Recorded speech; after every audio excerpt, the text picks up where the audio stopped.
I'm sorry. Who are you texting over there? Not Excuse texting me. anyone.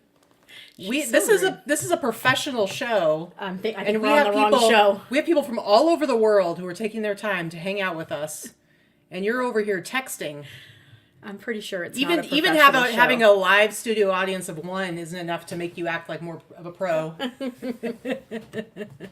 What's happening, everybody? That's right. We have a live studio audience here. Our friend Penny is here. Penny, have you ever sold anything on eBay before? No, I haven't, but I've bought a lot of things. What kind of stuff do you buy? Living dead dolls. Living dead dolls. Anybody have any living dead dolls out there? Yeah, if you've got some living dead dolls, let us know, because Penny's all about the horror stuff. Yeah, she likes creepy, spooky stuff just like me, so we get along. If you have any dead body parts, I'm into that too. Yeah, there you go. It's true. Anyway, guys, what's happening? This is our Sunday show. So glad to have you here. I feel like it's been kind of a week, hasn't it? It's been a busy week. I definitely did way more than I normally do. I think I went out 4 different times this week, which never happens, ever. It's true. But yeah. Well, and then I had dared to go sourcing with you 2 days in a row, and you acted like it was the end of the world. And I feel like I was abandoned, and she had a full-time job outside of the house. I don't know what you guys. I don't know. Full-time job, I left for one day it was 4 whole hours, and that was just too much. Mm-hmm. And then I was gone for 2 hours, and that was also too much. Mm-hmm. Yeah, and then I went and I volunteered at the law office for a day, so that was a lot too. Mm-hmm. But could you imagine? Just think if I had a regular job, I'd have to listen to you whine all the time. It's true. I would be the bored housewife sitting at home and so upset that you left me for the day. It's true. I'm sorry that I actually like you. Unlike some people that can't wait for their significant other to leave to go to work. You? How dare you? I only enjoy it for 2.5 days, and then I'm ready for you to come back home. But that's just because listen, guys, I am an introvert at heart, and I actually like absolute silence and quiet and being alone sometimes, and you just don't get that because you're the exact opposite. It's true. So to you, alone time sounds weird. Yeah. I'm an extrovert. I like to be around people. I'm energized by being around people. I like to talk to people, hang out with people. I'm fine being alone and doing my own thing too, but I prefer to be with people. That's true. Unless they're dead. I like them dead. I like them quiet and dead. Summertime Vintage from Oregon. Say hello from Oregon. Very cool. Been watching for about 9 months. Learned so much. Did you know that I'm from Oregon? I don't know if you know that or not, but I'm actually from Oregon. Katie doesn't talk about it that much. She has before, but if you've only been watching for 9 months, you might not have caught that. I'm a born and raised Oregonian. I moved here I lived in Silverton at the time, but I lived in Portland for 10 years, and I grew up in a very tiny little town of Sublimity near Salem. So, yeah, welcome from Oregon. Mm-hmm. Hello. Anyways, but speaking of being I'm obnoxious and I talk a lot and I'm outgoing once I get to know you, or if I'm in that kind of headspace. But otherwise, I can be a little bit shy. People a lot of times say when they meet me the first time or meet us in person the first time, they are surprised at how kind of quiet I am, and it's just the way I am. When I was at the bins, one of the days this week, I ran into Jen, who watches our show, I believe, and is in our Facebook group. And listen, Jen, it was very nice to meet you. I apologize if I seemed a little maybe standoffish or shy or awkward. That just is how I am when I first meet people. That's not how I am as myself, but that is how I am sometimes in social situations when I'm first meeting somebody. So you weren't that way with me, just saying. Oh, I was not that way with Penny. I was like, oh, this creepy chick, she's my style. So anyway, it's true. When people meet us, they actually, for the longest time, I was actually the more quiet one on our channel. It took me a little bit to get more comfortable and be myself. I'm not quiet at all. I'm very outgoing and talkative. And if you know me at all, you know that. But if you know me in person, you know that. But if you've never met me and you've only ever watched our show, the first time you meet me, I can't tell you how many times people have said to me, I don't think Katie likes me. No, that's not it. She's just shy. But occasionally it's true. No one's ever going to say, I don't think Vicki likes me. You're going to know. You're going to know if I don't like you because I can't fix my face. It's true. It's obvious, but it's true. But I do tend to be a little bit quiet when I like to observe. I like to figure, people out. Plus I am somebody where it's if I'm not feeling that energy, if I'm not feeling super outgoing, it's a little bit harder for me. Treasure Peddler was born in Albany. It's very close to, pretty close to where I grew up. Oh, she's in Tillamook. Oh, I took Vicki one of the times she came to visit me. I took her to the Tillamook Cheese Factory. It still is my favorite ice cream and delicious cheese. Mm-hmm. But I like Tillamook. I like mooing at the cows. Anytime I mean, that's always been my favorite pastime in Oregon. Is anytime I Mooing drive at the by cows. cows, I like to like roll down the window and like moo at the cows. I'm sure they appreciate it. They like, you Do they know, talk most back? people are very disrespectful and just ignore them. So She's using the slang. listen, Karen, I do talk a lot. It's just that like I said, I have to be, it's like once I get to know you and I'm a little more comfortable. Plus, like sometimes if we're like out and we're in a social situation, I'll talk a lot. And then it's like I hit a certain point where I've hit my wall and then I get real quiet. And Vicki knows I probably want to escape soon. She pats me on the back. I get a rub on the back like you're about to burp a baby, and that means she wants to leave. That's our sign. You know, if you're a part of a couple, you understand, right? There's always there's the excuse or we've got to get the babysitter. Even if you don't have a babysitter, doesn't matter. You got to have some kind of excuse to have you're out from a social situation. Mine is Katie will rub my back. That means she's like, I'm ready, let's go. See, and Wrap shit up. That's what it means. See, Wrap it that's the up. difference between us. I don't need an excuse. I'm just like, all right, I'm leaving now. See you later, bye. Or I just do the Irish goodbye, and I do a real Irish goodbye where I just like slip on out the back door. She does the like, dip. Yeah, you don't. We went to a wedding last night. We kind of did that. We tried to do the dip, and then she wanted to say goodbye to 2 other people, so we didn't dip real well. Well, because they were people that like we were there sitting with, and I didn't want to like completely disappear on them. But Even though we were going to see them today. But the best part was when you said we were going to do the Irish goodbye, and then she tried to explain to me what that meant, and she was like, "Okay, pick up all your stuff, get all your stuff," and I'm like, "Do you think I don't know how to do this? How dare you?" Oh, we got all kinds of people hanging out. We do. here Hey, from Heather. Oregon. We got a lot of Oregon people. What's up? Yeah, we've had we went to we were busy. We went to a wedding last night for 2 friends of ours that we've been waiting for them to get married for a long time. They've been together 10 years. It was nice. It was a big wedding. There were like 200 plus people there. We had a nice time. Yeah, But yeah. it was really fun. But it's like the beginning of like all kinds of craziness happening, you know, because we've got Penny. We just arrived here today, and then we're gonna be going out with some. We're gonna be going out with some friends tonight, and then Vicki and I are leaving on Wednesday to go visit Oregon, to go visit Lorna up in Washington. We're gonna be there until Saturday. And then luckily we've got our friend Corey's going to come stay at the house, take care of the doggies. And then it's like we've got a lot going on for like over this next week. They'll have something else happening. I don't know. It's I think nonstop. that's it. I think that's Nonstop. it. A busy week. And then thankfully, March is pretty quiet for us. Yeah. And then April, all shit breaks loose again because we have our little trip that we're doing with our friends, where we rented an Airbnb, and a bunch of us are doing some sourcing together. And then right after that, we have the reseller cruise. So we have our reseller cruise. I know a bunch of you guys are going in that. Lori in the chat is our cruise coordinator. She is the travel agent that has helped us and helped all of our people. Thank you again so much, Lori. She's done a lot of the work, a lot of the legwork, getting everything together, getting everything registered and everyone all set. I think we have about... It looks like 40 people. I think we have about 40 people going. No, maybe a little bit less than that because we did have some people drop out that had originally registered to go. But, 35 to 40 people going. It's a small group of us that are going to be part of the cruise, but we're going to have a good time. We're organizing a scavenger hunt as part of the cruise. We have a meet and greet that we're going to do. A good portion of the people are at least dining together. Yeah. And then we have 17 cabins, and I think most cabins have at least double occupancy. Yeah. So, 30, 34 people, something like that. Lorna, the wedding food was pretty good. They did have an open bar, which I thought was ballsy.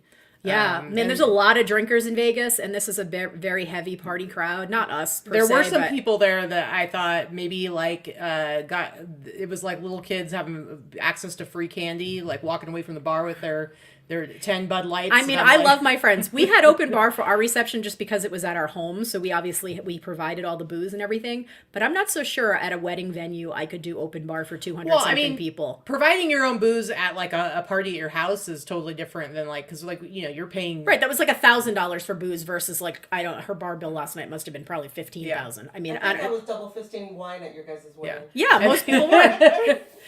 And that's the last night. People love getting other people's shots when they're not paying for them. Let me tell you that. Right? Anyway, so it was a good time. It was wedding food. It was a little bit better than rubber chicken. No, it was good. The food was good. The food was good. All right, so let's get into our show, though. This is our regular Sunday show. We break it up into 3 parts. First part, we look at our gross numbers for the last week across all of our platforms. I want to interrupt you for just one second. Excuse I'm me, madam. sorry, interrupting. So Michelle asked, is there we have to order our t-shirts, is there a deadline? I'm actually going to go grab my t-shirt. It took about a little over a week to come in. I'm going to grab my shirt so you can see it. So you have time to order the shirt still, but I'm going to... Yeah, they ship it out pretty quickly. I just finally ordered... There I am laying on the couch. I just ordered mine a couple days ago, and it's already going to be coming like the beginning of this week. So, and actually, I think the colors originally were kind of pastels, and but Molly was very kind and added a black T-shirt for me. Look how cute this is. So Molly created it, Reseller Relaxation Cruise, all different colors for t-shirts. There's tote bags, there's mugs, like insulated, drinking Show the back. glasses. My kind of shipping. Heyo, heyo. So it's fun. Just so you guys know, anyone that does purchase any of this swag, it is being sold to you at cost. It's just going to go right to your house. We're not making any money. It's just if you guys want to have matching shirts, they're going to be fun. Yeah. All right. Before I was so rudely uninterrupted, unprofessionally Sorry. interrupted. Sorry about it. First part of the show, we look at our numbers for the week over across all our platforms, break down the fees, the shipping, and most importantly, the cost of goods. Middle part of our show, we're going to look at our sales highlights for the last week, some of the more interesting, maybe educational things that we sold on our platforms. And then the last part, we are going to revisit the goals that we set for last week, how we did, how we didn't do, look at all of our failures and hopefully some successes, and then we'll set some goals for next week. And of course, as always, you guys can join along in the chat and also in the comments after this live show is over, and just let us know what you plan to try and accomplish this next week and going forward. But yeah. You ready to go? I'm ready. Do you have any, now that there's a natural pause, do you have anything you'd like to add? No. I just like to interrupt. So rude. So rude. Yep. Okay. Let me go ahead and share the screen. And we'll look at mine for this last week. Guys, eBay eBay was about what it was last week. I think it went down a tiny bit, but actually my numbers are pretty good. And my total outgoing orders, I don't know if you guys remember, like a couple months back, I was saying that I really wanted to bring up the number of orders, and that, I'm listing 70 things every single week on eBay and on all my other platforms. And I'd love to be able to hit where I'm at least selling 50, if not 70. I mean, it would be great to kind of like balance out, even out like where my inventory is at, so I'm selling as much as I'm listing. That's always the goal. That is always the goal, but I do have room to grow a little bit, so I'm okay right now with continuing to sell a little bit less than I'm actually listing. But I have almost 50 outgoing orders total. So if you remember, my first goal was to try and get up to 50 a week. So I'm actually getting to hit those, and I'm not having to do like that 50% off sale like I did that one week. So 24 eBay orders, 12 Etsy orders. Remember last week I only had like 3. It's like Etsy all of a sudden woke up these last few days. So I have 12 Etsy orders. I actually have 7 going out just from this weekend. So just on Etsy. 5 Poshmark orders and 8 between Grilled, Mercari, and Depop. Nothing private. So a total of 49 orders. eBay gross $1,417.95. My Etsy $629. Poshmark, I had a number of sales on there, but they were all kind of lower sales, so $129. And then Grail, Mercari, and Depop I had like 5 sales, like $300 on Depop, which is crazy. $402 there. So my total gross sales, $2,549.24. It's a good week for you. Which is getting there. Remember, I said I would really love to be able to hit 3,000 again one of these days. But this is the best I've had in quite a while. I don't think I had a week like this all last year, which was like my worst year in reselling in a very long time. Shipping costs $156.65, and you can see the breakdown of fees across all the platforms there. Cost of goods $180. So my total net sales, I almost made it to $1,910.84, and you can see my gross average sale price $52.03. I do like to hit 50 and above, and my net is $39.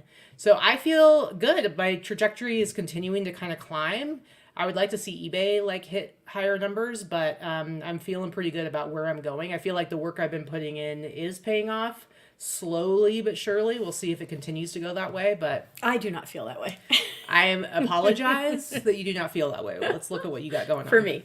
So as you guys can see, just at a quick glance, Katy actually beat me this week by quite a bit. She beat me by almost $600 this week. And Katy's cost of goods is so much better. You're right, Lori. It's absolutely true. So this was a shit week for me. I'm not going to lie. So the past 3 weeks have been really tough. I'm still sticking with doing a minimum of 12 to 15 brand new listings every day, reworking another 10 to 15, sometimes more, but a minimum 10 to 15 a day, and on every platform, and still doing my cross posting. And running my sales and sending my offers and promoted listings and all that garbage. My sales just keep steadily declining, which is really bothering me. But keep plugging away. I'm definitely accepting a lot lower offers. You're going to see by my solds this week. I don't have a lot of solds for anything over $100, which generally that's all I'm showing you are my solds over $100 because it's always many. So this has been a rough week. Anyway, I did 28 sales on eBay, 11 on Etsy, 3 on Poshmark, 3 on Mercari. I had nothing on Depop. I've been on Depop again for the last 3 weeks or so. I've only had 1 sale so far, but whatever, we'll see. I don't have a ton on there. I have fewer than 100 items on there, so it takes time. So 45 total outgoing orders. I did 12, 48, 51 on eBay, 363, 23 on Etsy, 175 on Poshmark. My Poshmark has been dead for a year now. Mercari 144.95.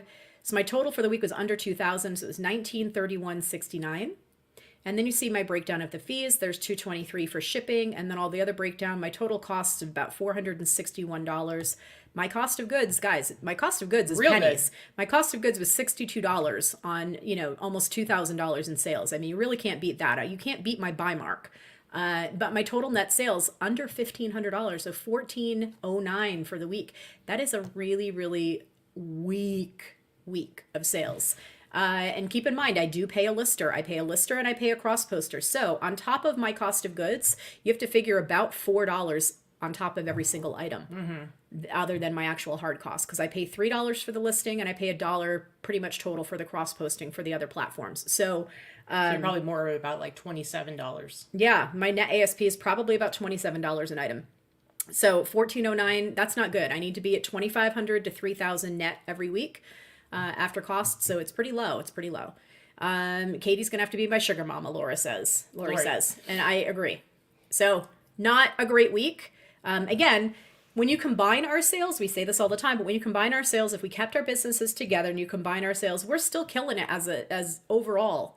But we do keep everything separate. So Well, and it's also just that, when you've built your lifestyle and your business counting on a certain amount of revenue to be coming in every week, it's really disheartening when it drops dramatically. Like for you, it has dropped dramatically. Now, I don't think, earlier today you were talking about maybe you just don't know what to sell anymore. Maybe you just don't have stuff people want anymore. I really think there's something going on with your eBay. I think that for whatever reason, I don't think it's because suddenly you don't have the goods, because you were doing pretty well up through the end of last year, and it feels like it dramatically dropped off as far as your traffic goes and stuff like that. Mm-hmm. I think it's just one of those things where all of a sudden it's going to snap out of it, and then you're going to be killing it again in your sales. We'll see. I don't From think your you're doing anything lips wrong. to my buyer's ears, that's what I'd like to see. It's disheartening, right? We all know that. When you work really hard and you're not seeing the results, it's been disheartening. Last year was disheartening. This year is disheartening. It's happening. I'm doing the best that I can. And yeah, it's difficult. I mean, my sales, I used to do $16,000 a month, and I'll be lucky if I do $10,000 a month now. Yeah. And that's gross, obviously. So, and we're operating, if all in, I'm operating, platform costs, promoted listings, all that crap. I'm operating all in at about a 65% profit margin. And I always have operated between 65 and 70. So that is still good. I'm not operating on thin margins, but even if you take, let's be super conservative and take 60% of my gross sales, I need to be hitting those $12,000, $14,000, $16,000 months to make it be good. Anyway. Yeah. And we're getting old. We need to start putting money into some retirement and stuff like that. Yeah, my retirement, right? Or my parents. We have a savings account. When our parents die, that's our retirement. Okay, at this point. But it would be nice to be able to actually, because we used to actually save quite a bit each month. We've been on pause with adding more money to our savings for the last year, and we need to be able to get back to where we're able to do that again. Yeah, and Lori, you're right. I mean, I don't know that I ever did $8,000 a week, but I definitely did $5,000 to $6,000 a week very easily, for sure. Yeah. Anyway, So I guess we'll get into some of our highlights, some of our solds. I mean, I don't Yeah. have any super spectacular fun things to show, but I'm going to show you a little bit more of the bread and butter and things that people are buying because this is the stuff that is a lot more readily available and it's turning fast. It's the stuff that's selling. And I will say, you know, we've been talking about how, you know, we're both in, we're in Tech and Sports Group, and we're also in Chaz and Ryan and Allie, Rally Roots Group. I don't remember what the name of theirs is. I don't even remember what Tech and Sports Group's called. It's they always have names. But anyway, we're actively involved. Tech is more focused on in a Facebook group. A lot. That's where all the interactions are happening. And then Chaz and Ryan and Allie, that's all on Discord and stuff. But they're all kind of talking about the same type of stuff. But in the Facebook group, what you're really seeing people selling are these mids and these like lower price stuff. Like a lot of them, that's the stuff that's like, I mean, yes, there's some people who have access to a lot of the high dollar items, but the people who are selling like the mids and the lower cost stuff and at high volume, they're really churning through that stuff. And I gotta say, I've lowered a lot of my pricing, and I'm going a lot faster and doing a lot more lower dollar items, but it's being complemented by some higher dollar items. But turn and burn, as we used to say. But it's working for me so far, so we'll see what happens. Yep. All right, so we're going to show... It's on there. Oh, okay. So this was a bins buy, but all I wanted to say about it is that this was a bins buy that was listed for like a week, right? So I paid probably 75 cents for it. It's a lightweight silk Hawaiian shirt, and I don't pick up every Hawaiian shirt, but I think you guys know by now, you want to pick up Rain Spooner. You also always want to pick up Tory Richard. Tory Richard has vintage and also still sells current. It is a higher end, almost always silk. And the bigger sizes sell the best. And of course, the brighter and the bolder the pattern, when we're talking Hawaiian, that's going to sell the best as well. I just wanted to show that this is a pretty mediocre ass shirt, right? This was like not a super exciting pattern, just a basic palm fronds and palm fronds. Tory Richard. And it probably, and it was listed for like a week and a half, and it sold for, $45 all in with shipping, and it paid 75 cents. Yeah. Is that what my goal is all the time? No, not necessarily. And I'm also not that person that's going to list 200 items a day and want to sell 30 of these. But right. 30 items at $30 a piece is still great money, right? Yeah. So, I mean, I'm just looking at just trying to get things out more. And I'm definitely accepting and sending offers for much lower prices just to get it going. Well, and I've been picking up stuff. Now, I don't pick up stuff knowing I'm going to sell it for $15. But I'll pick up stuff thinking like, oh, I can sell this for $25, $30.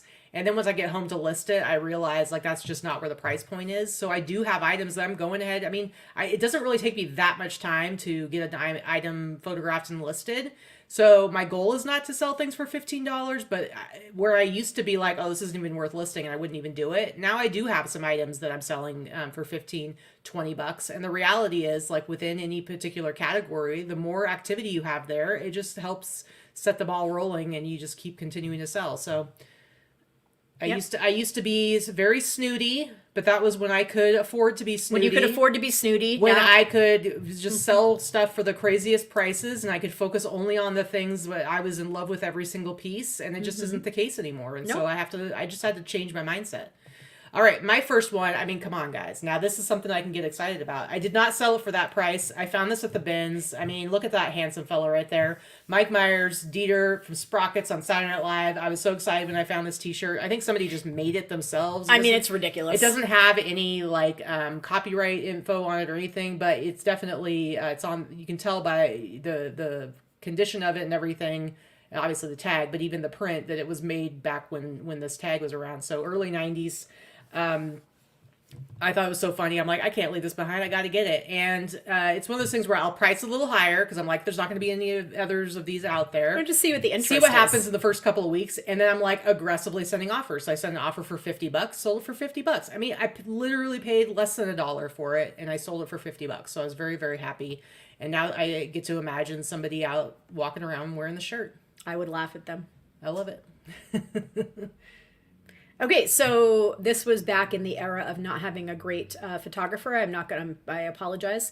for Sorry, the I didn't photos. take that picture. Yeah. Even Penny has done pictures for me before. She lived here in Vegas for a while and she's a bartender. And when she was trying to get some side gigs, because it was COVID time, I was like, hey, you want to take some pictures? And she was actually very good for somebody who doesn't take pictures regular. I wish she still lived here. Hold on a second. My turn to interrupt.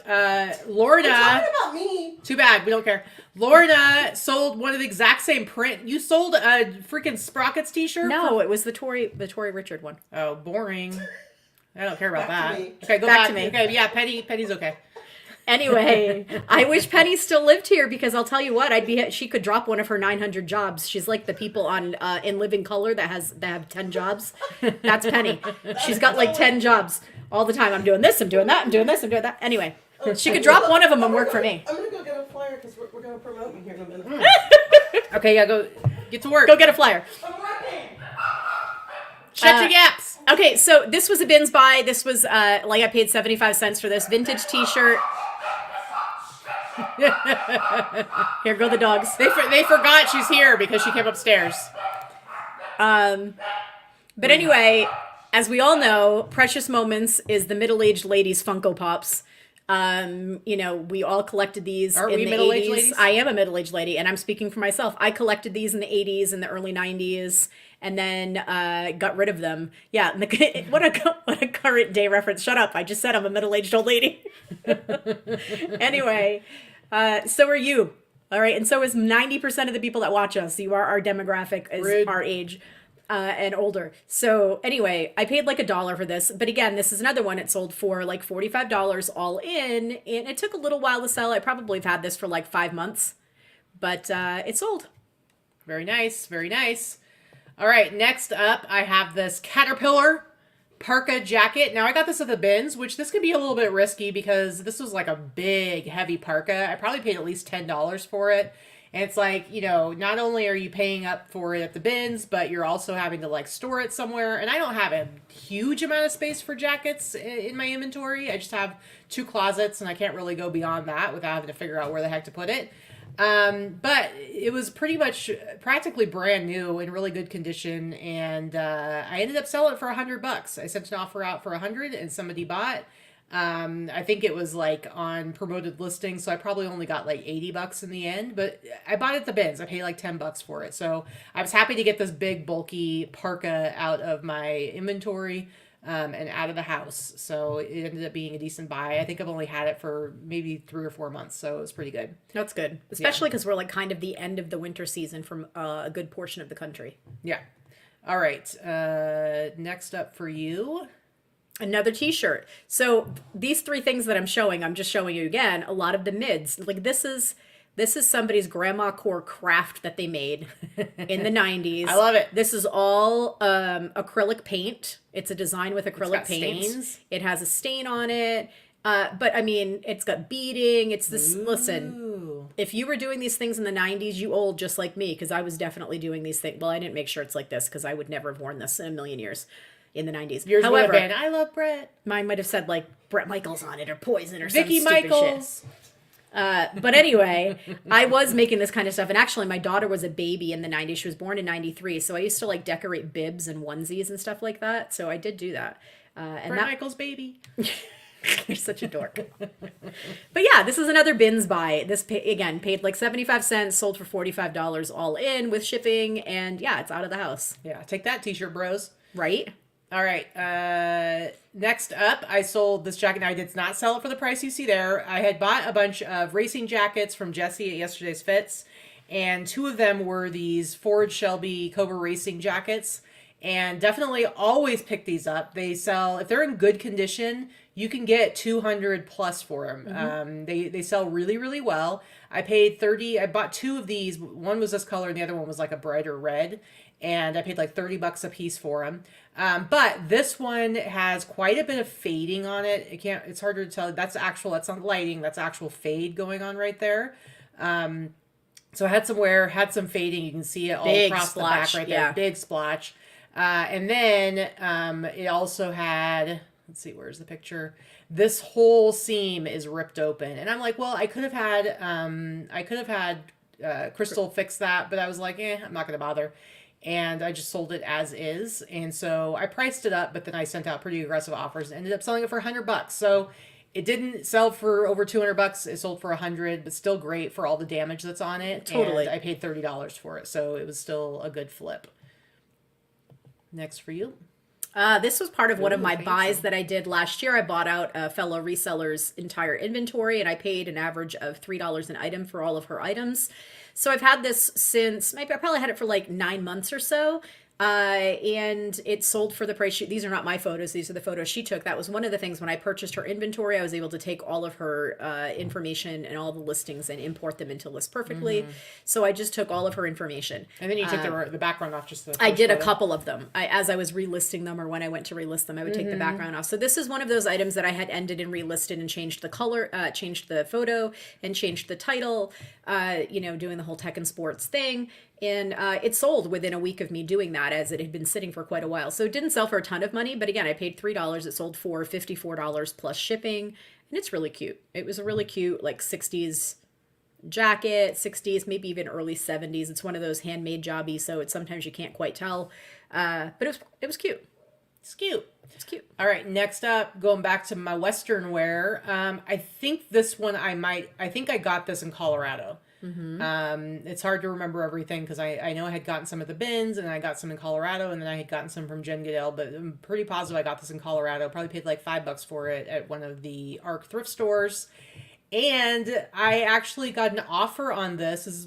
Vicki and I talk about this all the time. It's our favorite thing ever when we have something priced kind of high and somebody sends us a very reasonable offer and you like can't hit accept fast enough. Exactly. They sent an offer for $105 and I said absolutely. Because actually, if I were listing this today, I would probably price this at, I might start it at $100.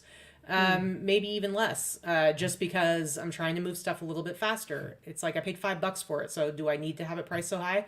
But in this case, I sold it for $105, so it was a really, really good flip. And come on, it's pretty much the coolest shirt ever, so I love it. And Western stuff's really popular right now. This was a bins buy. I've had this for quite a while, though. I can tell because this is Crystal's mannequin and her photos. So You can tell because of how good the photos and the photos are. are good too. Yeah. So I've had this for quite a bit, and you can see actually I have even a typo in the listing.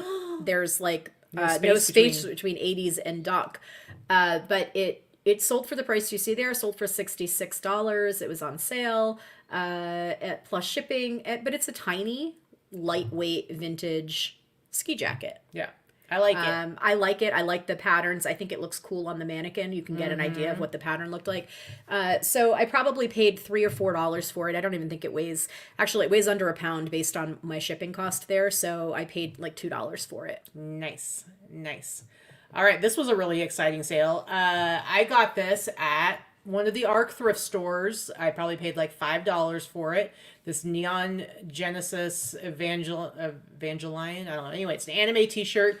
And when I got it, I was like, okay, this is probably like some kind of bootleg or something because I'm like, it's not going to, because I could tell it wasn't vintage, even though it didn't have a tag. But I was able to like look it up and everything, and I found it was actually like a legit shirt from this company called Kamikaze Girls, and I was able to find their Instagram, and I actually find this exact shirt when it came out back in like 2017, and so I was able to verify that it was a real shirt, and it wasn't just something that somebody made themselves. And so I priced it high because I think originally when it sold, it was pretty cheap, but it's like there aren't any more available. Who knows? I was just playing around with it. And somebody sent me an offer for $150. So I sold it for $150. I sent out multiple offers for $100 and even less. But I was like, oh, okay, I'll take that $150. So I was actually really excited about that because I really didn't really think I would sell it for all that much. And it's been up since, when were we in Colorado? November. So it's been up since November. So it did take a little while, but it was nice to feel the good old days when I used to be able to sell t-shirts for over $100 once upon a time. Remember when that happened? Remember that time? Remember that one time? We'll do a little Chris Farley right there. Remember that time when you were in the Beatles? Okay, so this was actually, you guys know how I feel about linens. This was a bins buy as well, so I probably paid about $6 or $7 for this based on weight. It sold for $75 plus shipping, but as you can see, this is not in fantastic condition. There is a rip that someone had repaired. Donald needs a that wipe better. Donald apparently pooped himself. I mean, it's like, I don't know, but it's clean. I've washed it. Don't get me wrong. I treated the stains. I washed it. It's clean. Anything that can fit in my washing machine and dryer, I am going to wash, especially when it's linens. I don't like to bring, like linens. I won't use linens. I'm so weird, but I will go to a hotel. I don't know what the difference is, but I don't know. Anyway, I like to buy them, but I don't like to have them in my house not laundered. Something about it. Bed bugs. I don't know what. It skeeves me out. So anyway, it's been washed. It's been stain treated, but I mean, it was not in fantastic condition. So I've had this for quite a bit. It's been sitting, I don't know, maybe 7, 8, 9 months, something like that. But it sold for $75 plus shipping. So just to say, a lot of people, you had this too, and we talk about this. Items do not have to be perfect in order to resell them. They just have to be something that is worth collecting or buying, or something that you know that is cool enough that people are willing to overlook the flaws. Exactly. All right, next up, guys. First of all, please tell me in the chat and in the comments what was your go-to beverage of choice I can still smell when this. you were a teenager. I can smell it. I can still taste it. When you were an underage drinker, what did you like to drink? Was it Bartles and James premium wine cooler? Because this could have been your shirt. Reuniti on I was ice, never wasn't that one? I was never a Bartles and James. I didn't really drink in high school, but when I first was in college and I was still 19, I was all about remember the woodchuck cider? And it came in like the 32-ounce glass bottle. Yes. I loved me some woodchuck cider. It was so Zima? I wonder what it would be like to have. Okay, summertime vintage is young. I'm a Boone's Farm. All right, Boone's Farm. What flavor? We've got quite a Strawberry few. Hill. Strawberry Hill. Oh! See, I hate strawberry flavored stuff, and so I had a friend Joe, and he was in the master's program at Oregon State when I first started going to school there. So he had just turned 24 when I met him, and I was like 18. So he was our buddy who would like buy us beer and stuff. But he always wanted to mess with me, and so I'd be like, I want woodchuck cider, and every once in a while he'd come back, and all he would have is like 5 bottles of Boone's Strawberry Hill, and I would be so mad, but I'd still drink it, because what else are you going to drink, right? You can't be picky when you're Oh, young. God, it was terrible. So I'm reading all the stuff in the chat. This always makes me laugh. I can tell most of our ages based on what people were drinking. So I'm with Robin. I was Seagram's wine coolers or Bartles and James wine coolers. We actually drank a lot of Mad Dog 2020 Oh, God. and Purple Passion. Do you guys remember Purple Passion? It was That gave me like brain damage. It was like grape soda with Everclear, and it was in a 2-liter bottle. Oh my God, the garbage that we drank. Good shit. But I want to see if I can hunt down. I don't even know. Do they even make woodchuck anymore? And can you still Yep. get it in the 32-ounce glass bottle? Because I can see. So Kelly and Karen both said Mad Dog 2020, so we can tell we're around the same age. So that was the underage drink. So I graduated high school in '93. I know some of you ladies are older than that, and some of you are right around the same age, and some of you are younger. Like I was in high school in the early '90s. I didn't drink until I was in high school, and then I probably had like a couple of times, and then I saw Allison in there put slow gin, and I don't know if Allison, because she actually knows my story, but that was my drink when I was underage. When I was underage with my fake ID going to clubs, and I was like 20. I was like 19 or 20. I wasn't super underage, but I was like, listen, I already had a 3-year-old baby, was divorced and lived on my own. I think I could go to a frickin' club with a fake ID. But I would go to a club and I would order a slow gin fizz. That was my drink at the bar. Who the frig drinks slow gin fizz? And it's like, you're there with a fake ID. Like, be a little bit discreet. Like, go up and just ask for a basic drink. Don't give me a Bud Light. Weird. Yeah. Slow gin fizz. I don't even know how I knew what the hell that was. Now I gotta find out if Total Wine here has my woodchucks, because I gotta see if, like, you know, sometimes you haven't had something in a really long time, and then it just like brings back all the memories. That was some good shit, man. Slow gin fizz. That is the worst. Stop saying slow gin. Slow gin fizz. Slow gin fizz. Yeah, stop saying Stop saying it. So bad. Oh my gosh. Yeah, I graduated in '97. So. All right. So anyway, that's all to say. Okay. I sold this Bartles and James T-shirt. I picked this up in Colorado. Paid around $5 for it at definitely got it at one of the ARC thrift stores, and it sold for $62.99. This was like dead stock. This is like a brand new T-shirt. So Somebody is walking around with that Bartles and James shirt. With pride. Yep. I think it's a pretty awesome shirt. It was a nice size too. It actually was like fits like an XL, like for an 80s t-shirt. That's pretty good. Ridiculous. All right. Next up for you.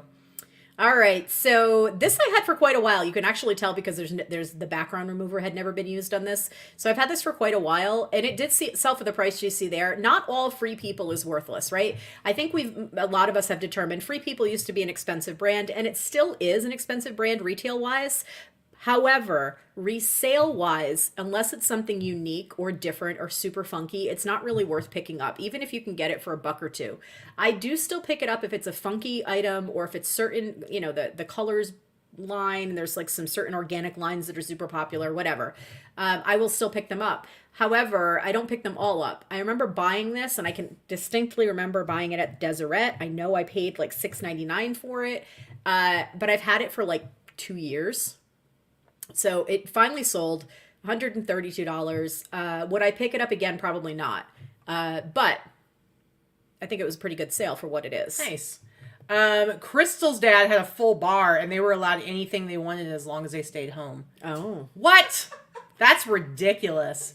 My parents didn't drink. My parents, yeah, I know. Did she have a slow gin fizz? My parents didn't drink, so what I would get, my dad had a couple things in a bar, but he didn't really drink, but he had it there for company, I think. He probably still has the same bottle 30 years later of Canadian Club whiskey that me and my best friend. That's probably half water. Half watered down. I'm going to tell you right. It's half watered down. It's the nastiest thing. Canadian Club, I still hate whiskey, but Canadian Club is yuck. Oh, this is funny. Inland Northwest Hedgehogs. My husband and I had boons for our wedding. That's 95. 95. That's amazing. Also, summertime vintage. Remember Goldschlager? So I only drank once or twice in high school, but I didn't get drunk. I just had like a drink, and that was it. So the first time I ever got drunk, I graduated in 97, and a group of us got to go to Hawaii because we had a friend whose parents had some money, and they rented a beach house for like a whole month in Hawaii, and they let us kids who had just graduated come for 1 week. So it was really awesome. And I remember I had the very unfortunate experience of drinking pretty much an entire bottle of Goldschlager, and that was my first time getting drunk, and I was so sick. So you can't even smell it now 30 years later. I was so sick the next day. It was horrible. I remember going to the beach and like having to throw up in like behind the dunes or whatever because it was bad. So, everybody has that one alcohol, right? Yours was a Goldschlager. Mine was Southern Comfort. I can't even smell that shit now. I was 16. It was my first drunk. I was 16. It was probably the first time I drank, or one of the first times I drank, and I don't think I got drunk again until I was like 22. I waited quite a while, and it was bad. It was alcohol poisoning bad. Went camping with a bunch of friends, drank a pint of Southern Comfort. Don't recommend. Yeah, Danica, we used to, when we had parties in college, we would make the jungle juice in the garbage can with all the like Everclear and vodka and look at it, cough syrup. Oh my god, so funny. No, Southern Comfort and Sunny D. No. All right, let's stop talking about gross booze. Okay, so I'm showing this because remember last week I was showing how I had sold these pajama bottoms, and then it was weird because when I'd click on it, the listing was deleted. Well, it's because it actually was a fraudulent order, and so it got canceled. So I hadn't even shipped them out or anything yet, and so I relisted them, and then I sold them on Etsy, and now they're going to like Kazakhstan or something crazy like that. So pretty much sold for the same price. I'm like, whatever, I'm done with them now. Get out of here. Leave me alone. I was happy to sell them again really quick. So these are the Nick and Nora Kurt Cobain flannel pajamas. By the way, last week, Dana and I remember I told you we were going to see Lisa Frankenstein in the movie theater, which by the way, it was amazing. It was so funny. We laughed so hard. There is a scene where Lisa and her Frankenstein dude are in bed in their pajamas, like they're having a little sleepover. She is wearing the full Kurt Cobain Nick and Nora pajama set, like pictured here. And he was wearing, what was it? A Lands of Salzburg flannel nightgowns. You know those big granny flannel nightgowns that all the flowers? That I sell with the flannel? Yeah, with the flowers. They look like Laura Ingalls Wilder nightgowns. Yeah, I think that's funny. Dana and I were giggling and laughing so hard through the whole movie, but that we were really excited when that scene came. I was like, look at the pajamas! Look at those pajamas! So it's really silly and funny. So Inland Northwest Hedgehogs. I'm not a big drinker either. These girls, they'll laugh at me. Like Like we went to a wedding last night with open bar. I had a beer and a half and like my champagne toast, and that's my life. I don't, it's for no other reason other than the fact that I can't hold my booze anymore, and the hangovers suck at this age. If you want to, well, you're not really into it, but if you really want to get her though, is you just show up with unlimited amounts of mimosas, and then you'll champagne's my downfall. Then you'll get her wasted. Mimosas are my downfall. Yeah, because she can't stop. All right, next up for you. Okay, so this was one of the ones where you're talking about when someone sends you a reasonable offer, right? So this was on sale. This was being sold for $179.95, and I had somebody offer me $155 for it. I'm like, yeah, I love those reasonable offers. I could not accept it fast enough. This was a bins buy. I only picked it up because it said that it was made in Paris inside, and it was a French name. Again, you want to pick up stuff like that. And I didn't recognize the name. As a matter of fact, I don't think that this is a big luggage name. I think it might be a watchmaker or something like that. I can't remember exactly. But whatever the case, I had listed it high because there were only a handful of items that were listed or had sold in this brand. So yeah, I'm pretty happy to sell this thing for $155. Go to the label so people can see the little tag. Second one, the gold thing. Yeah, so it said Paris. So again, when you see something made in Paris, made in Spain, made in Italy, it's almost always worth picking up, at least to investigate it, whether it's clothing or shoes or bags or whatever. It's only with the stuff that's like, usually it's higher end stuff. It's almost always higher end stuff. So $155 for this thing I probably paid $4 for from the bins. I was happy to accept it. Nice. I haven't had it listed that long, maybe 3 or 4 months, so... Well, next up for me, like I said, I sold like 5 or 6 things this week on Depop alone. Now, this tie is amazing, first and foremost. I did not sell it for this much. Ridiculous. I sold it for $40 on offer on Depop.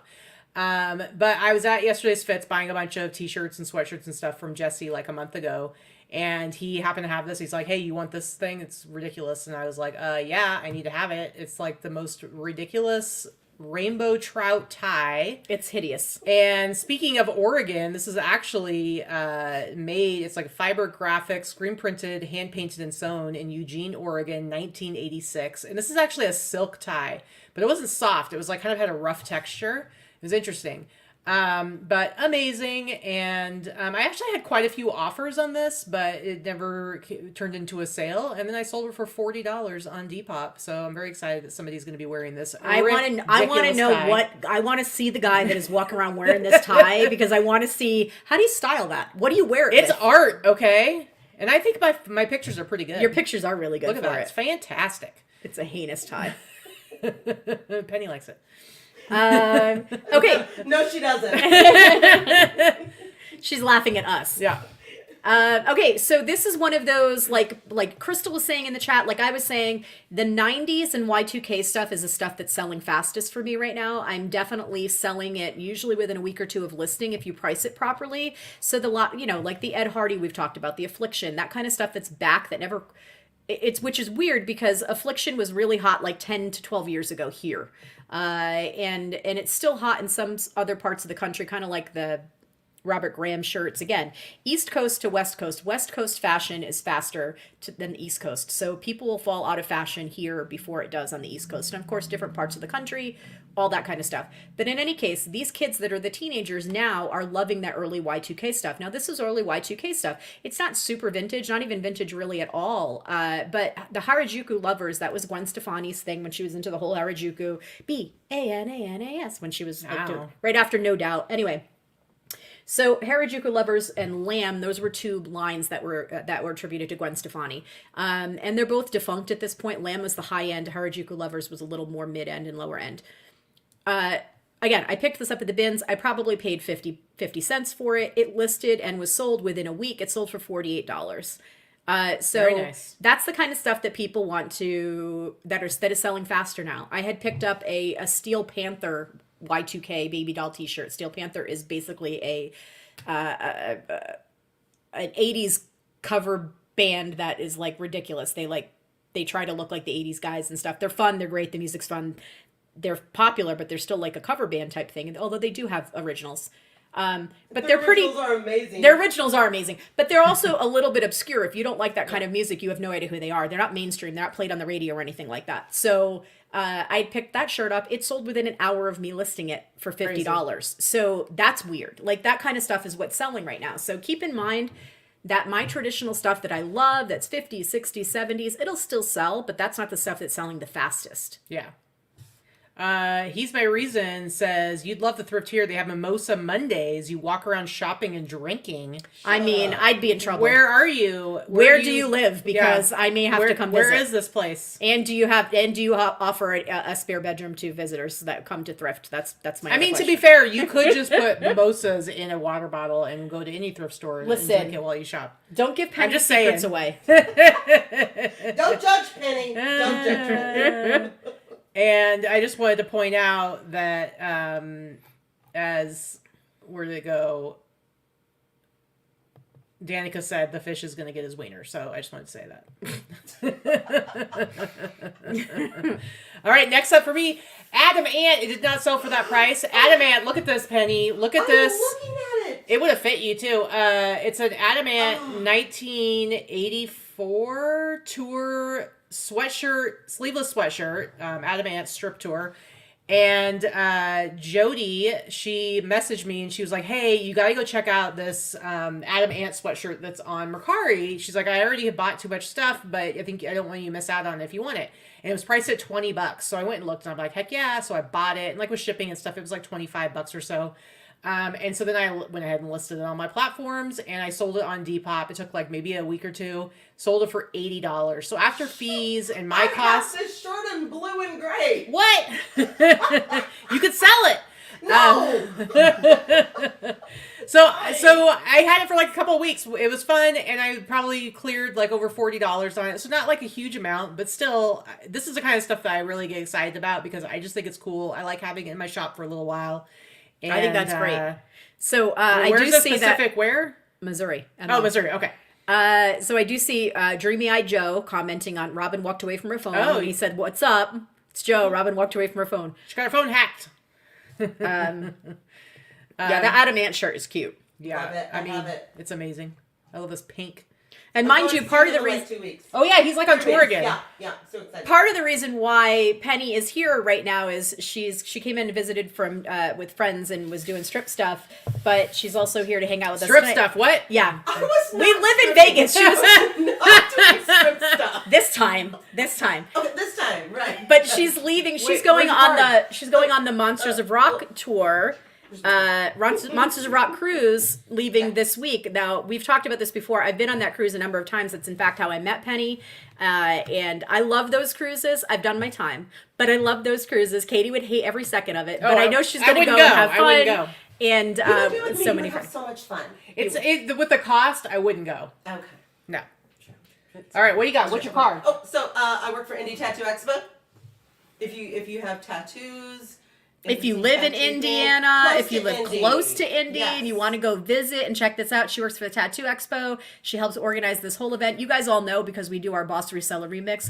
Organizing an event is an enormous undertaking, and hers has way more than 400 people that go. They have 250 artists, tattoo artists that attend, never mind all of the people that go. Live tattooing all weekend. Live awesome. tattooing the whole weekend. I've been to a couple of these tattoo expos. I've never been to this particular one, but I've been to several in New England, and they're a lot of fun. If you're somebody that likes tattoos, or you have tattoos, or you're a tattoo artist, or you just like to appreciate the art, they do amazing shows because they're going to showcase the work too. Oh, yes. So they show people. much. The people are like walking canvases of beautiful artwork, and I think it's so cool and fun. I like going there. So if you happen to live anywhere near there, go check it out. We have a circus. We have a freak show. We have burlesque. If you have kids, bring your kids. We have bounce houses. We have laser tag. We have everything. Ooh. a It's party. fun. It's It's a fun. party. So That check us sounds out. awesome. Indie All right. Tattoo Expo. Okay. There you go. Peace out. Now you Peace can out. now you can write off anything today too. There you go. All right, what do you got? Here's your last one.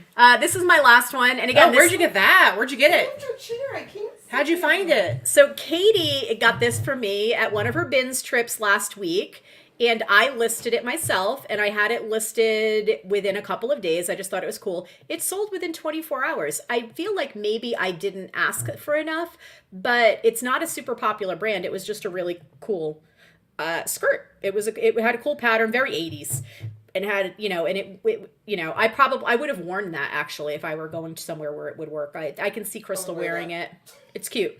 Mm-hmm. So it's got like 80s colors and splotches on it. It was just a full circle skirt, had pockets. But I got the offer on Poshmark and it sold within like a day. I had barely cross-posted it. Very nice. All right, my last thing. Look what I sold, Vicki. Look what I sold.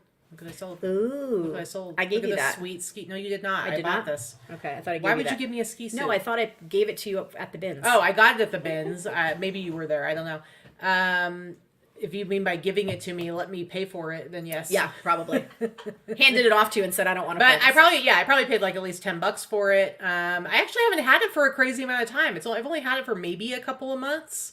And I sold it on Depop, and I got offered $100, and I was like, heck yeah, I'll take that for $100. And they even paid for shipping too, which was fantastic.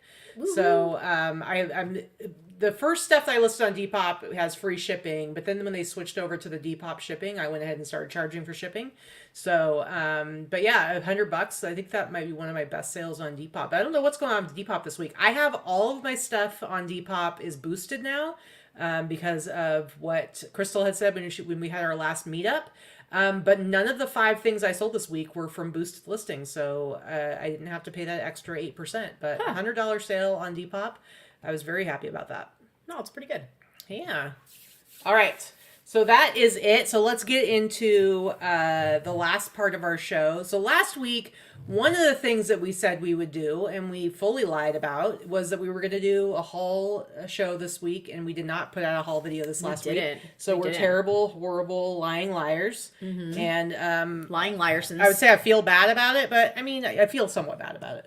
No, you don't. Actually, I do. Actually, the problem is the timing, is like figuring out like when we're both like ready to be on camera and want to do a video. When I don't look like a wildebeest, because that's my usual MO at home, is my hair pulled back. I don't do my hair. I don't have makeup on. I'm wearing my PJs and my sweats, working during the day. I look like garbage. And then she'll be like, hey, want to do a haul video? I'll be like, have you seen this? No. Whatever. I don't. So I'm going to try and get us to do a haul video, because I went to the bins twice this week, and I actually brought home, don't say anything about what I brought or how you felt about it, because this will be part of the video, is I did bring home like 5 items total for Vicki this week, and you'll have to see the video to see if I was successful or if I've continued to fail in finding, because it's like when she was gone, when you were gone in, I don't remember where, I had gotten a bunch of stuff for you, and I think every single one you were like, meh. And then you were really mad at me because I wasn't over the moon excited about the crap you got me. You were kind of a two-faced jerk like that, so it's true. But anyway, so I had some good sourcing this week, and so I do have quite a bit of stuff to share and show, some cool stuff, but I really want Vicki to do it with me, and so she's got to get her act together. I have some stuff to show if we do a haul video. I've purchased a couple of things through one of the Facebook groups that I'm in. I made a bulk buy. I did purchase some stuff, and I'm going to purchase some more when we get off this show. I'm going to be doing a video call with Robin and doing a bulk buy from Robin again. Her and Joe have been doing a lot of storage lockers and selling a lot of stuff on Whatnot, and they're doing really well with it. But they both don't really like clothing. But and you still but have that's a part bunch of the storage locker thing, is you're going to get a bunch of clothes, and they don't get enough money for it, so it's just easier if it's good for me to buy it. So I do that. So I'll be buying some bulk stuff from her, and I will say it's a little pricier just because she's in Florida. So her shipping Florida to Nevada is pricey, so I do have to keep that in mind. Like, even though the prices that she charges me are reasonable and what I would normally pay, when you add the shipping on, it's a little bit higher than I normally would. So, but it also means, the dogs are not happy for some reason. Yaps! Yips. Shut your yips. I do have to be a little bit careful with my sales going for less these days too. So they don't like the way you've been sourcing. Apparently, the dogs are not pleased with my sourcing. Shut up! Anyway, that was helpful. It was. They said both times they stopped immediately. Of course, they start back up again. But yeah, so I've been doing a bunch. I've been trying to be more disciplined about going out and sourcing regularly. It can be harder when Vicki is she's not needing to source as much. And so sometimes it's just easier to stay in bed and not get up, because it's like when I go to the bins, I got to get up at 6:30, but then she doesn't want to get up, so then I got to like tiptoe around. And plus I need to like ship my stuff out. I mean, I get up when you get up. It doesn't mean I don't not want always, to, but I do. Not always, but anyway.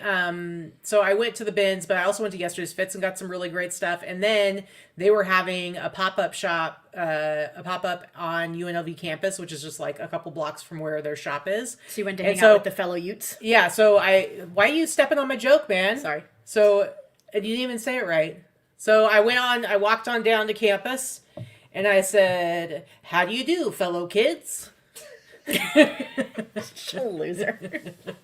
And I bought them because anyway, Jesse said that they were doing. laughed at you and turned Yeah, away. yeah, yep. But Jesse said that they were doing a I pop said, up. okay, Grandma. And I was like, oh, because they're going to be doing a pop up every week. That's like all the stuff that he gets at the bins, and he's like, everything's priced like $5 and $10. I'm like, oh, there's probably going to be a bunch of stuff there that I'm going to want, isn't there? And he's like, yeah, probably. So I went down there, and I did end up getting like 25 pieces. So it was very good. So now I'm going to be probably having to go hang out with the Utes every week. Just gonna hang out with the Utes. And maybe I'll sign up for a class so I get better parking. I don't know. But it was good. And Lorna was saying that she hopes we pick up some stuff when we're there. Yeah, we'll definitely be going to do a little bit of thrifting when we're in Washington for sure.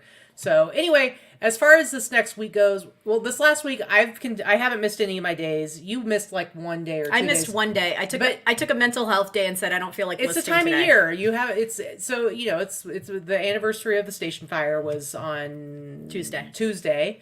And so whatever, you had a day where you were just like, I'm not feeling it, and that's fine. I take a mental health day. That's it. I did not list. I didn't even relist that day. So it's the first day that I have That's what I'm missed. saying. It's been months. Since the end of October, I have not missed a single day, and that was the one day. Did it Yeah. throw me off? No. I mean, I'm pretty sure that it doesn't break your algorithm missing one day. It's more about creating habits that we're so insistent on trying to do everything daily. Well, but that also, and then my new lister, who is doing very well, thank you. I'm very happy with her.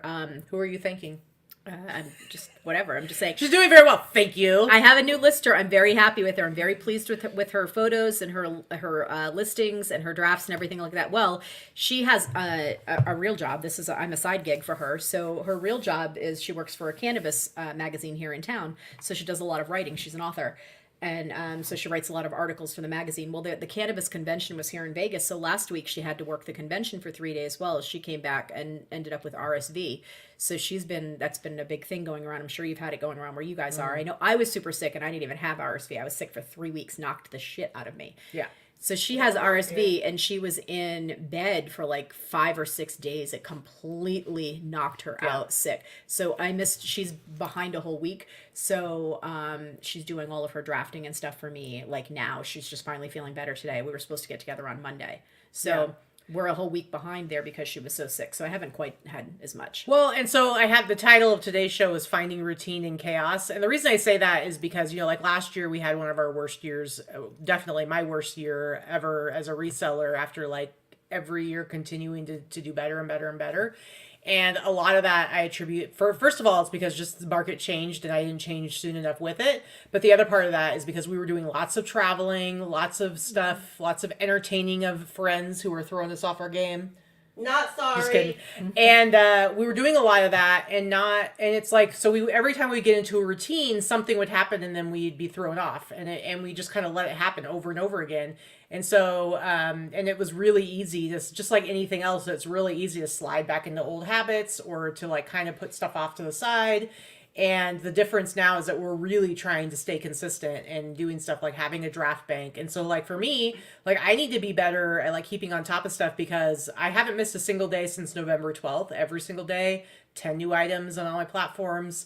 And, but the thing is like right now I currently have 62 listings, in my bank, but we're going to be going to Washington. So Wednesday, Thursday, Friday, Saturday, I'm not going to be doing any listings. So right there, that's 40 listings. I don't have anything to list right now because I have a whole rack of like 80 items that I need to photograph first. Okay. And we're leaving Wednesday morning. So I need to get that stuff photographed and measured so I can at least list a little bit, because if I don't, tomorrow is Monday. So Monday through Saturday, that's 6 days. So that's 60 listings right there. So basically if I don't get anything ready and don't photograph, I'm going to be down to 2 listings left when we get back and needing to list. And I'm kind of like, oh, I'm at the point where I always have that cushion, and I'm not going to have that cushion if I don't get the stuff photographed before we leave. So I at least have listings I can do, but I'm going to be depleting that whole cushion I have in my draft. So I don't. photographing right now while I'm laying here. Ah, you're useless. Sorry. I Time. have 0 listings in the draft bank, and I haven't had any for a while, but I do work. My draft listings are basically the ones that are done by my lister. Yeah, so that is they're a draft not, bank. it is a draft bank. It's just not on eBay. Doesn't It's matter on, where it's it's on at. list perfectly. But that usually works as my draft bank throughout the week. She's doing between 70 and 85 listings a week. So right now I'm down to 0. So I'm listing my current inventory or things that I have here, the hard goods and things like that. So I am listing everything from scratch. Usually I'm doing 10 of her listings per day plus another 5 to 10 of my own, so that it's 15 to 20 brand new listings. And right now I'm just doing the brand new listings and the reworking of old listings because I have some hard goods and things like that. So we're supposed to do a swap on Tuesday, so hopefully I'll have that stuff, and I'm just going to have to bring my laptop with me and work a little bit from the hotel every day, which will be easy because Lorna's going to need her rest time. Yeah, Lorna's going to she's- need her time to chill out and rest up. So, and we're not staying with her. We're staying at a hotel down the street. Yeah, so we'll have plenty of time. We'll to have do plenty that of stuff. time to do that at night or earlier in the morning and get stuff done in a way that we don't normally do when we're on vacation. Yeah. So I'm not mad about it. But at the very least, I do have all of my drafts. It's just I'm feeling a little bit of that pressure because I've been very consistent with keeping on top of always having like an excess amount in my bank. And so it's like I got to kind of keep on top of that because if something, we're going to go on this trip and I've got enough to cover it. But what if something happened like we missed our flight or there was a huge snowstorm or whatever like that? That's all it would take if I don't have more stuff to list. That would be all that it would take for me to like suddenly miss a day. Yeah. When I really want to stick to it. And not that I have to be militant, but I'm really enjoying being able to stick to this. So I'm going to get my photographs done. And even hopefully I'll be able to list a little bit before we leave. But at the very least, I can bring my, I take all my pictures. I'll have all my measurements, bring my notebook with me. And if something did happen, like we got delayed, I would be able to still list some more if I wanted to. And that's the thing. Like Summertime Vintage says, it's, said after having a professional setting my whole adult life, I detest the thought of having a schedule. Here's what I'm going to say about that. I agree with you. I understand that. I've been in sales and working in sales my whole life. I have been a full-time reseller since 2009. So I have not had another job, and I haven't worked for anyone else since 2009, which is I'm unhireable at this point. I mean, I'm feral. But prior to that, I always worked in sales and I worked for other people, but I was always straight commission sales. And a lot of times I worked from home or on the road. So that gives you more flexibility as well.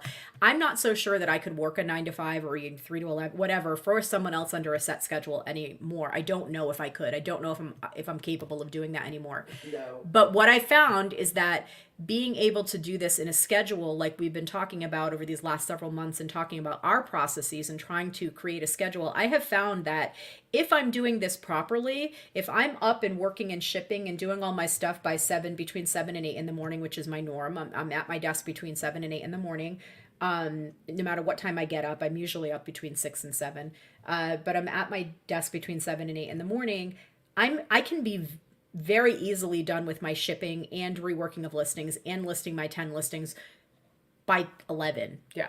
I mean, it's a 2 to 3 hours a day, but I have to be dedicated to that 2 to 3 hours. If I'm not dedicated in that time, I can stretch it all damn day long, watching TV. I'm doing one thing here, one thing there.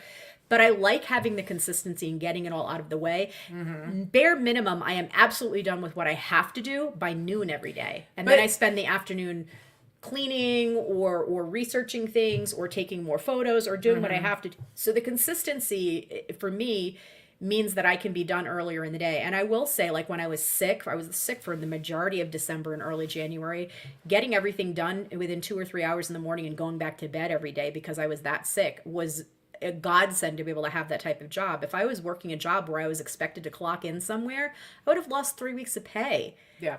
So you have to be able to do that. Well, here's the thing. Consistency doesn't have to be, and scheduling doesn't have to be about having like this set like 9 to 5 schedule like you did when you worked in like the real world. My whole thing is like I've always had a really good work ethic when it comes to my reselling. It's just I was allocating my time wrong.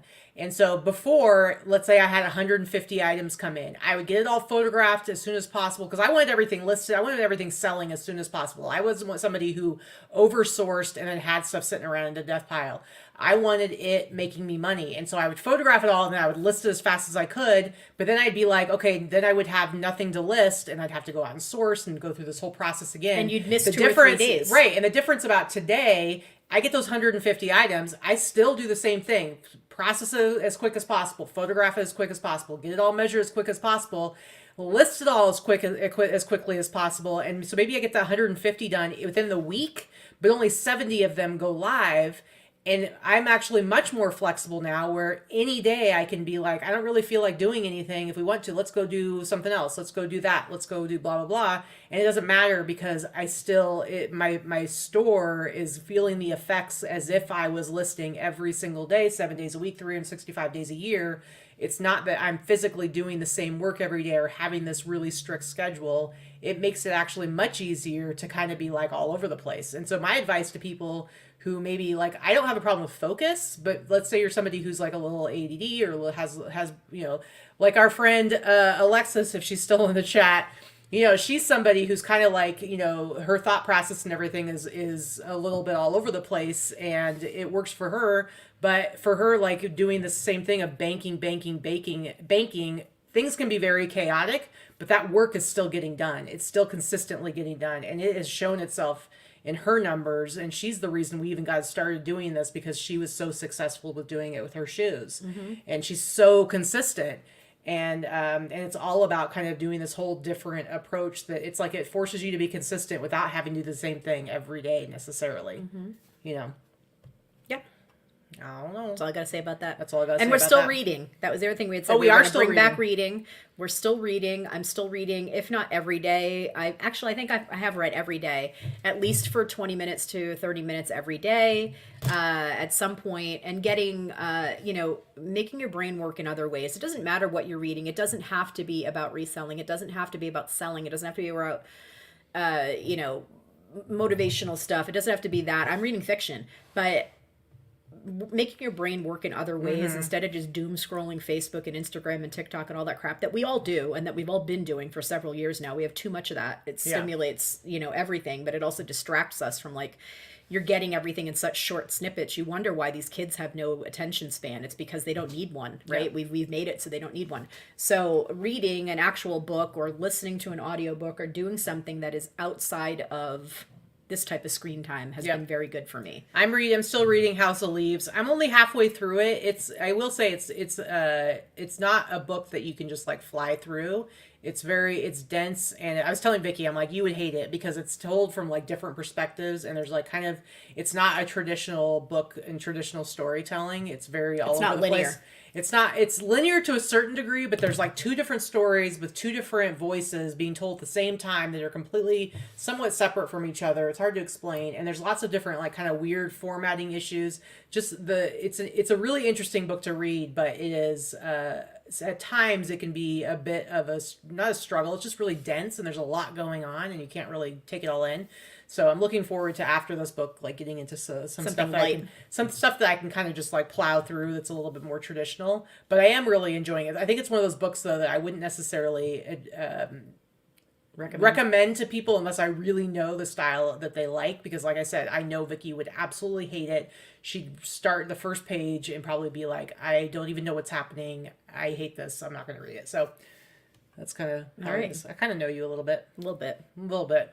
Anyway, guys, so yeah, as far as this week goes, basically, we're just going to kind of keep going and hopefully get our 10 listings a day. Same stuff. Keep doing the 10 listings. I am, I'm definitely going to read on the airplane. That's what I usually do. I read on the plane, so I'll definitely get some good stuff read while I'm on the plane both ways. It's only like a 2.5 hour flight. We just go to Seattle and then we've got to rent the car and then we're about 2 hours from Lorna that we've got to drive.